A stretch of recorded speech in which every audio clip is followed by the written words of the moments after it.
শুভ মহাপঞ্চমী সবাইকে। তো আজকে তাড়াতাড়ি চলে এসেছিলাম অফিস থেকে, কারণ আজকে আমাদের ঠাকুর আনতে যাওয়ার দিন। আর মণ্ডপটা এখন যতটাই খালি লাগছে একটু পর পুরো ভরে যাবে। আমরা চলে এসেছিলাম ঠাকুর আনতে, আর হয়তো লাস্ট ফিনিশিং আমাদের ঠাকুরটাই বাকি ছিল। হ্যাঁ, আরও 2-3টে ছিল, কিন্তু আমাদেরটাই লাস্ট হয়তো বেরিয়ে যাচ্ছে। তারপরে দেখলাম বাইরে এই মাটাকে খুব সুন্দর করে সাজিয়ে রেখেছে। কি বলতো, যতক্ষণ না ঠাকুরটাকে সুন্দর করে বার করা হচ্ছে না, ততক্ষণ একটা বুকের মধ্যে ভয় কাজ করে যে এই না কিছু হয়ে গেল, এই না হাত ভেঙে গেল, এই না এই হলো। তো আমার তো পুরোটা টাইমে এটাই ফিল আসছিল।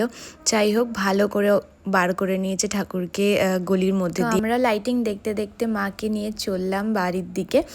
আর রাস্তাটা এত সুন্দর লাইট দিয়ে সাজছিল না, কি বলবো। আর এই দেখো, ফাইনালি মা চলেও এসছে আমাদের মণ্ডপে।